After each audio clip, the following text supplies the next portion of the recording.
মুখ্যমন্ত্ৰীৰ চাইকেল চলনা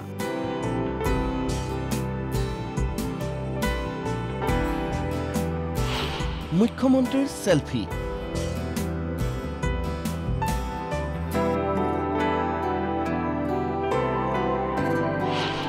নৰূপত উদ্ভাসিত জাগিৰোড মুখ্যমন্ত্ৰীয়ে উদ্বোধন কৰিলে কেইবাটাও প্ৰকল্প জাগিৰোড তথা মৰিগাঁৱৰ দীৰ্ঘদিনীয়া এটা সমস্যা সমাধান হ'ল 85 কোটি 96 লাখ টকাৰে নিৰ্মাণ কৰা জাগিৰোডৰ ৰেলৱে উৰণ সেতু মুকলি কৰিলে মুখ্যমন্ত্ৰীয়ে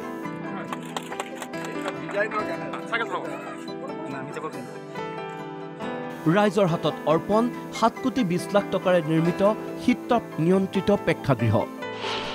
9 কোটি 56 লাখ টকাৰে নিৰ্মাণ কৰা চাইকেল ট্ৰেক মুকলি উদ্বোধন হ'ল 9 কোটি 75 লাখ টকাৰে নিৰ্মাণ কৰা অতিথিশালা ইয়াৰ উপৰি 1 কোটি 95 লাখ টকাৰ ব্যয় সাপেক্ষে নিৰ্মাণ কৰা জাগিৰোড উন্নয়ন প্ৰাধিকৰণৰ এটি কাৰ্যালয় আনুষ্ঠানিকভাৱে উদ্বোধন কৰে মুখ্যমন্ত্ৰীয়ে 114 কোটি 74 লাখ টকা ব্যয় সাপেক্ষে নিৰ্মাণ কৰা এই কেউটা প্ৰকল্প উদ্বোধন কৰি ৰাইজৰ হাতত অৰ্পণ কৰিলে মুখ্যমন্ত্ৰীয়ে চাইকেল ট্ৰেক মুকলি কৰি সেই ট্ৰেকত চাইকেলো চলালে মুখ্যমন্ত্ৰী হিমন্ত বিশ্ব শৰ্মাই প্ৰকল্প কেইটাৰ উদ্বোধন উপলক্ষে অনুষ্ঠিত জনসভাত অংশগ্ৰহণ কৰি জাগিৰোডৰ বাবে আন কেইবাটাও প্ৰকল্পৰ কাম আৰম্ভ কৰা হ'ব বুলিও মুখ্যমন্ত্ৰীয়ে ঘোষণা কৰে বিকাশৰ ভগীৰথী গংগা জাগিৰোডলৈ আজি নামি আহিছে 114 কোটি টকাৰ উন্নয়নমূলক আঁচনি য'ত নেকি ৰেলৱে অভাৰব্ৰিজৰ পৰা ইনস্পেকশ্যন বাংলোৰ পৰা চাইকেল ট্ৰেকৰ পৰা ষ্টেডিয়ামৰ পৰা অডিটৰিয়ামলৈকে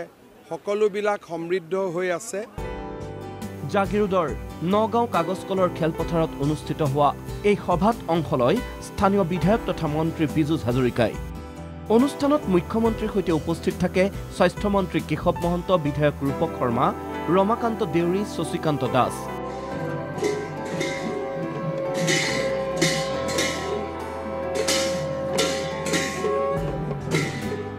কাগজ কল বন্ধ হৈ যোৱাৰ পিছত এক প্ৰকাৰ প্ৰাণহীন হৈ পৰা জাগিৰোডক